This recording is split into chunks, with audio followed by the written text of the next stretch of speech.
Buongiorno da Sicilia 24, questi i titoli di oggi. Maxi operazione dei carabinieri a Niscemi, smantellata un'organizzazione legata a Cosa Nostra, attiva tra traffico di droga e rifiuti, 35 gli arresti, sequestrate aziende per oltre 6 milioni, mentre gli investigatori denunciano il persistente clima di omertà.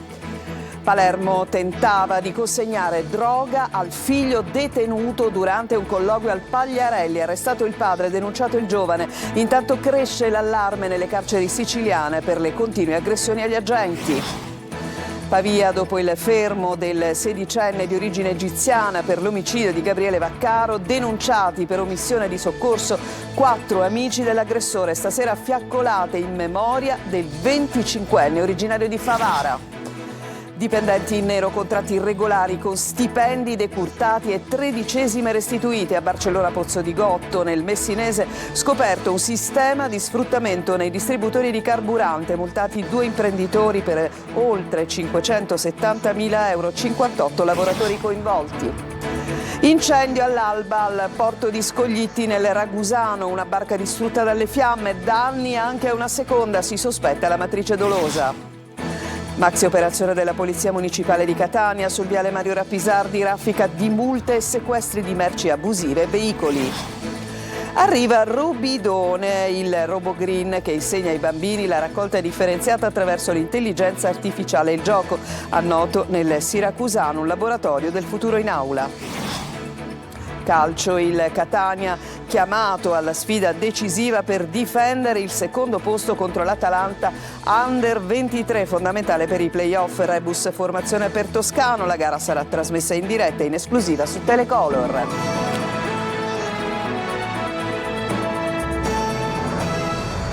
Ben trovati, maxi operazione antimafia a partire dall'alba nel Nisseno. A Niscemi i carabinieri hanno eseguito infatti 35 misure cautelari, sono 35 arresti nell'ambito di una inchiesta della direzione distrettuale antimafia, ma ci dice tutto Rita Cinardi.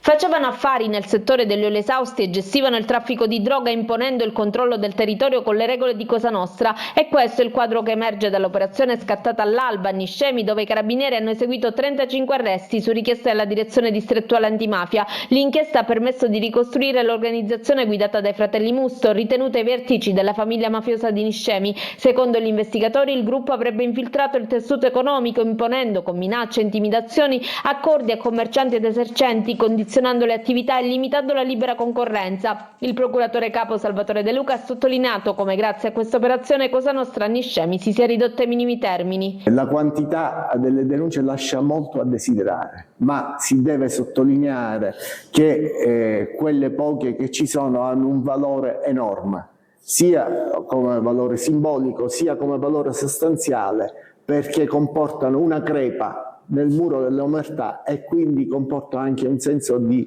insicurezza in Cosa Nostra. Non c'è più la totale sicurezza di un tempo che nessuno avrebbe parlato. Quello messo in piedi dai fratelli Musso era un sistema che garantiva profitti e rafforzava il controllo sul territorio con collegamenti anche con ambienti mafiosi del catanese. Dalle attività investigative rileviamo proprio questo, sia nel momento in cui si ha consapevolezza che sussistesse nel paese una forma di imposizione, chiaramente l'impresa interessata ad assicurarsi una posizione monopolistica ha contattato, quindi ha fatto il primo passo verso chi di fatto gestiva questo monopolio per scalzare la precedente ditta, e questo, diciamo, è il meccanismo che l'attività di indagine ha restituito. Nel corso dell'operazione sono state sequestrate 2 aziende coinvolte nel business illecito per un valore complessivo di oltre 6 milioni di euro. A Palermo porta hashish, cocaina e crack al figlio, detenuto nel carcere di Pagliarelli. È stato arrestato il padre, perquisito dagli agenti penitenziari nella sala colloqui e poi denunciato il figlio. Giusy Lazzara. Carcere Pagliarelli a Palermo, un padre chiede di poter vedere il figlio detenuto, ma in realtà tenta di consegnargli droga. La richiesta dell'incontro in un primo momento non aveva insospettito gli agenti della polizia penitenziaria, che dopo il controllo al metal detector lo fanno entrare nella sala, sorvegliata dalle telecamere. I due si siedono e iniziano a parlare, ma all'improvviso ai poliziotti non sfugge la velocità del passaggio con cui l'uomo mette le mani nella tasca della tuta, prende un pacchetto e lo consegna al figlio. Perquisiti con attenzione sia il detenuto sia il padre, i poliziotti trovano dentro il pacchetto un panetto di hashish da 100 grammi, dosi di cocaina e buste di plastica con 4 grammi di crack. Convalidato l'arresto per il padre ai domiciliari con il braccialetto elettronico e denunciato il figlio. Lo spaccio di droga dentro le carceri, dice Pino Apprenti, garante dei detenuti, aggrava una situazione esplosiva per sovraffollamento e criticità delle patologie legate alle tossicodipendenze. Intanto la questione carcere si fa sempre più pesante.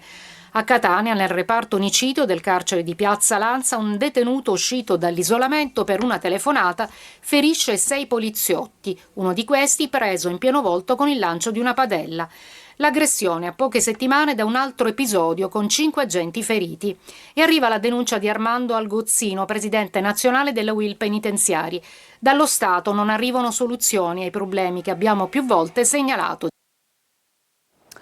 Dopo il sedicenne egiziano fermato per l'omicidio di Gabriele Vaccaro, denunciati per omissione di soccorso i 4 amici dell'aggressore. Intanto questa sera le fiaccolate in memoria del ragazzo a Pavia e a Favara, appunto la città d'origine della vittima. Sentiamo Lorena Dolci.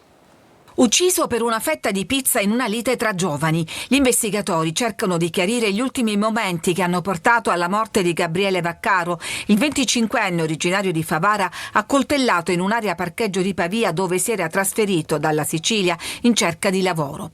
Oltre al sedicenne egiziano fermato con l'accusa di omicidio, sono stati denunciati per omissione di soccorso anche gli amici dell'aggressore, 4 giovani, fra cui un altro minorenne, che sono scappati quando hanno visto il tragico epilogo.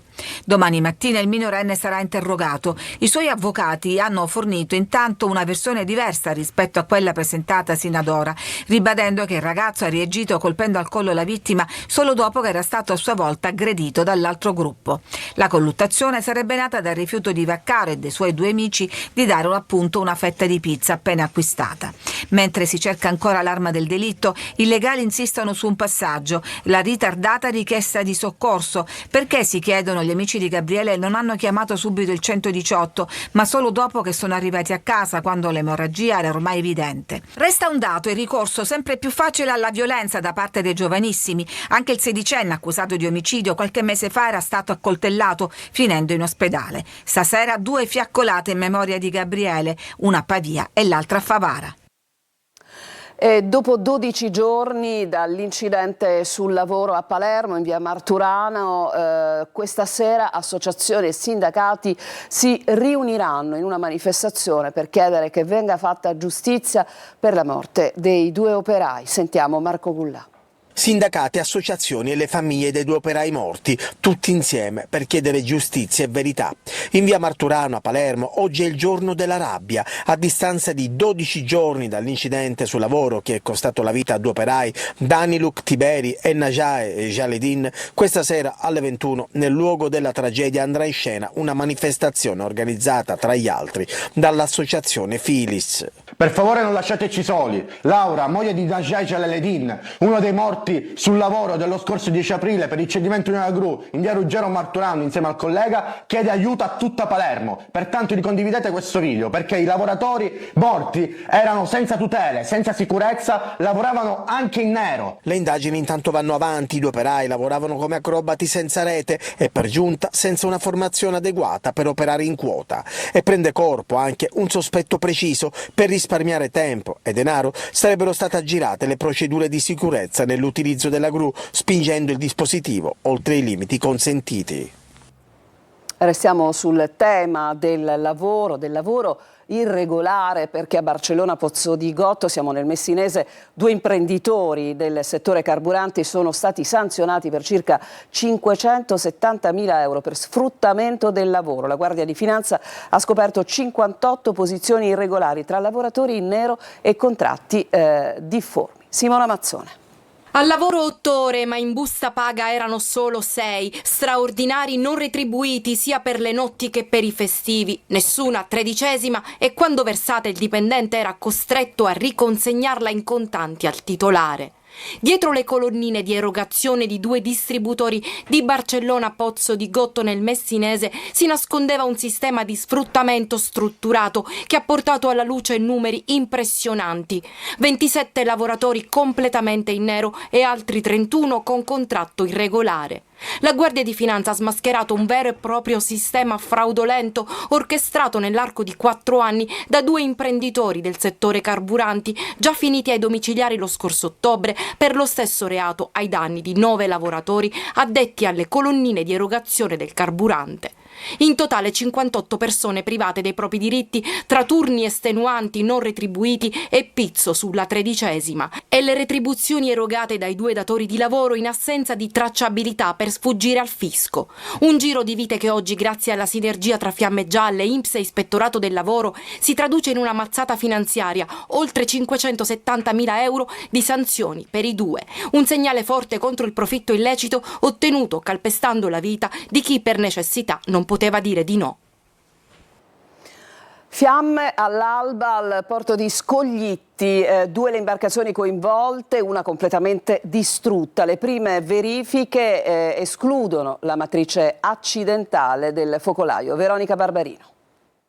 Un inferno galleggiante. Dal molo di Levante, nel porto di Scoglitti, questa mattina all'alba una barca da diporto ha preso fuoco. Un incendio su cui aleggia l'ombra del dolo, che ha colpito anche una seconda barca e quasi scatenato una catena di fuoco e minacciato decine di natanti e le strutture portuali. Decisivo l'intervento del comandante della Guardia Costiera, che insieme al personale dipendente e 2 concessionari ha affrontato le fiamme da vicino, trainando le barche fuori dall'aria e scongiurando il peggio. Sul posto i vigili del fuoco intervenuti da Ragusa e Santa Croce Camerina. Nessun ferito, ma danni importanti. Le prime verifiche escludono la matrice accidentale del focolaio. Le indagini adesso sono affidate ai carabinieri. Crollo nella notte nel centro storico di Agrigento, in via Alletto, nel rione Santa Croce. Una porzione di una palazzina disabitata è venuta giù all'improvviso. Non ci sono fortunatamente feriti. Davide Sardo. Un boato improvviso, poi il crollo. In pochi secondi è venuta giù una parte di una palazzina abbandonata da anni nel cuore del centro storico di Agrigento. È accaduto nella notte tra via Alletto e il rione Santa Croce, sopra via Garibaldi. Un rumore fortissimo ha rotto il silenzio e ha fatto scattare l'allarme. I residenti, pochi ma ancora presenti nella zona, sono tornati a vivere momenti di paura. C'è chi per precauzione ha deciso di lasciare casa e dormire altrove. A cedere è stato l'edificio già in pessime condizioni, una struttura da tempo disabitata e in parte già collassata. Il crollo è avvenuto proprio a causa dello stato di totale abbandono. Subito dopo l'allarme al 112, sul posto sono arrivati i vigili del fuoco, la protezione civile, i tecnici dell'ufficio tecnico e gli agenti delle volanti. Gli accertamenti hanno confermato che lo stabile era vuoto, nessuna persona è rimasta coinvolta. L'area è stata interdetta, transenne e delimitazioni sono state collocate attorno all'edificio per evitare rischi. Questa mattina nuovo sopralluogo con i tecnici del Comune, la Protezione Civile e l'ARPA, l'Agenzia regionale per la protezione dell'ambiente. Verifiche in corso sulla stabilità delle pareti rimaste e degli immobili vicini. Resta però il problema, un altro pezzo della vecchia città che cede, un degrado che va avanti da anni senza interventi risolutivi e il rischio che altri edifici possano crollare resta concreto. A Catania una maxi operazione della Polizia Municipale sul viale Mario Rapisardi è anche in corso Indipendenza, raffiche di multe ma anche sono stati rimossi 6 mezzi abbandonati, ma insomma il punto su questa operazione ce l'ha fatto Nino De Mana. Auto sulle strisce pedonali, scooteristi e motociclisti senza casco, mezzi abbandonati sulla sede stradale. Pioggia di verbali e sequestri della Polizia Municipale di Catania che ha effettuato una maxi operazione sul viale Mario Rapisardi, uno degli snodi più importanti della città etnea. Una ventina di agenti impegnati, anche in borghese, per fare rispettare il codice della strada con maggiore attenzione all'utilizzo o al mancato utilizzo del casco. È un servizio che fa parte di nuovi obiettivi che ci siamo dati per il 2026, cioè dei controlli Viminare, dove solitamente non facciamo, la nostra presenza per chiaramente motivi di organico non è intensa. Alcuni numeri: 50 verbali elevati per sosta selvaggia, una ventina per il mancato uso del casco, quasi 40 kg di frutta e verdura sequestrati ad ambulanti e 6 auto abbandonate rimosse, una di queste parcheggiata da diverso tempo in via Angelo Mosso, cui si riferiscono le immagini. Anche questo è un servizio che già da tempo devo dire che funziona molto bene e che si rivolge proprio al fatto di contrastare questo fenomeno dell'abbandono dei mezzi senza assicurazione, senza revisione, o dei mezzi abbandonati veri e propri che sottraggono tra l'altro parcheggi alla libera fruizione, oltre che essere pericolosi e igienicamente poco consoni. In diretta assistiamo anche al fermo di quest'auto, letteralmente sommersa di materiale ferroso di ogni tipo. Il mezzo è stato sequestrato e preso in consegna dalla Polizia Ambientale. Controlli, multe e sequestri anche al Corso Indipendenza. E fra poco l'appuntamento con il vice sindaco di Catania Massimo Pesce in diretta dopo il nostro telegiornale alle 14:30. Sarà in studio con il nostro direttore Michele Cucuzza per le vostre domande, segnalazioni e lamentele. Potete scrivere al nostro numero WhatsApp 342 7455 005 oppure inviate una mail all'indirizzo sicilia24focus@telecolor.it. Tra poco dunque con questo appuntamento di approfondimento sull'amministrazione cittadina. Intanto a Mister Bianco, nel catanese maxi sequestro della Guardia di Finanza, oltre 62.000 prodotti contraffatti tra accessori di abbigliamento e giocattoli sono stati scoperti nel deposito di una ditta all'ingrosso. Gli articoli riproducevano marchi di lusso come Vuitton, Chanel e Gucci e altri brand ricercati dai più giovani. Denunciato il titolare. Ci fermiamo, c'è una pausa e poi torniamo per andare a Messina in questa interessante iniziativa che vi racconteremo della Polstrada che incontra gli studenti. A tra poco.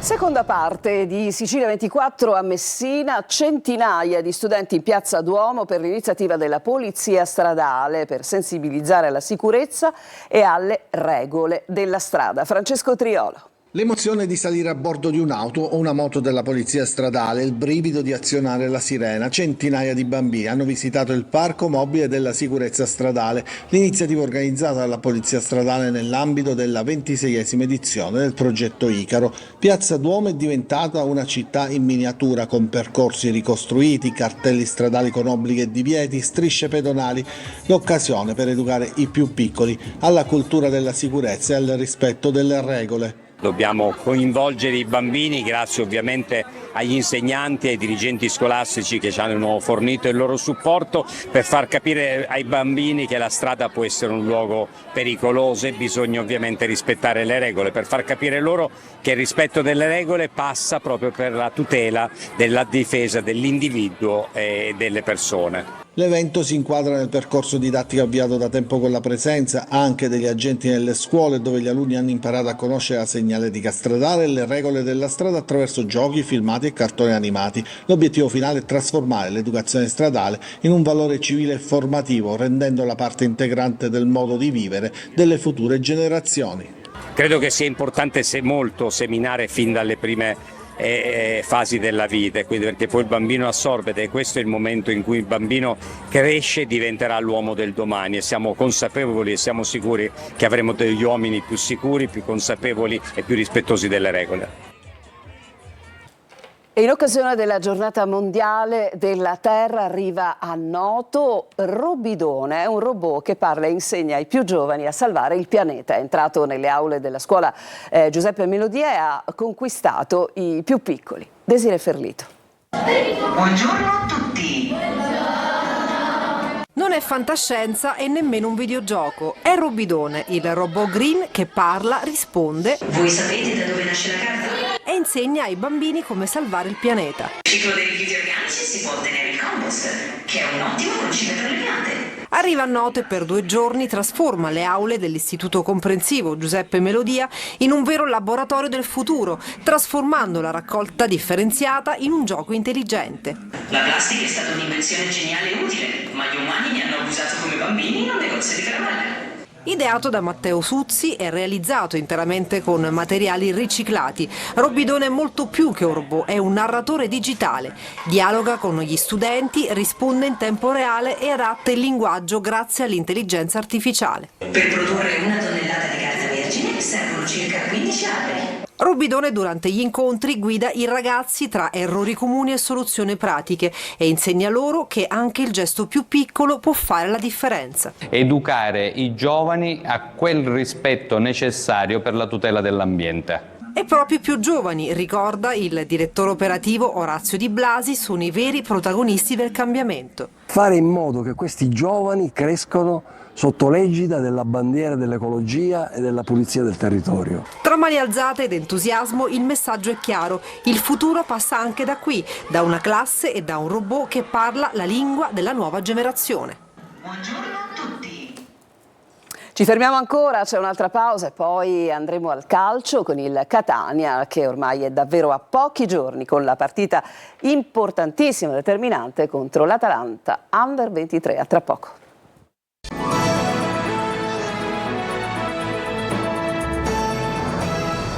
E siamo al calcio con il Catania, ad oggi al lavoro per preparare la partita di domenica a Caravaggio contro l'Atalanta Under 23. Da quella sfida dipenderà il secondo posto in classifica. Toscano deve fare a meno dello squalificato Quaini e trovare una valida alternativa. Francesco Triolo.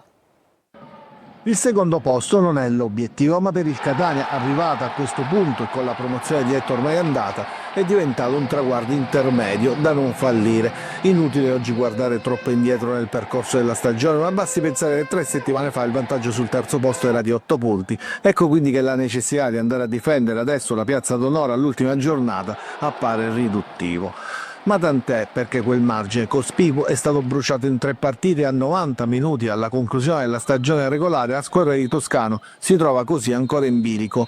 Mancato il risultato pieno contro il Potenza, ormai senza obiettivi specifici dopo la vittoria in Coppa Italia che regala ai lucani l'accesso al primo turno della fase nazionale per gli spareggi per la B, la sfida di domenica in trasferta contro l'Atalanta Under 23 diventa decisiva per l'assegnazione del secondo posto che assicura il pass al secondo turno della fase nazionale dei playoff, per di più da testa di serie, cioè con l'andata in trasferta il 17 maggio, il ritorno in casa il 20 maggio, ma soprattutto con la possibilità per superare il turno di contare su 2 pareggi o su una vittoria e una sconfitta con uguale differenza reti.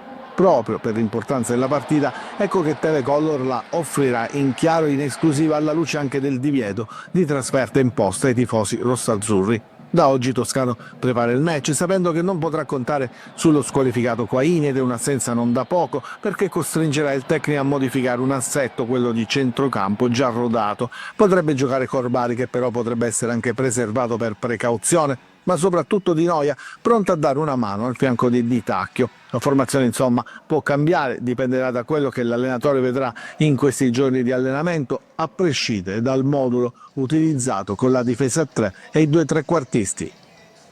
C'è una notizia, il verdetto è arrivato, il Trapani Calcio retrocede ufficialmente in Serie D perché il collegio di garanzia del CONI ha respinto il ricorso della società Trapani 1905 guidata da Valerio Antonini, che sperava di riavere indietro i punti necessari per evitare il baratro. Con questa decisione la squadra resta così inchiodata all'ultimo posto, rendendo la retrocessione inevitabile con una giornata d'anticipo. E con questa notizia si chiude questo appuntamento con Sicilia 24. A tutti voi grazie per averci seguito. Vi lascio a Michele Cucuzzi e al vice sindaco di Catania Massimo Pesce per il consueto appuntamento del mercoledì. Il telegiornale tornerà alle 19.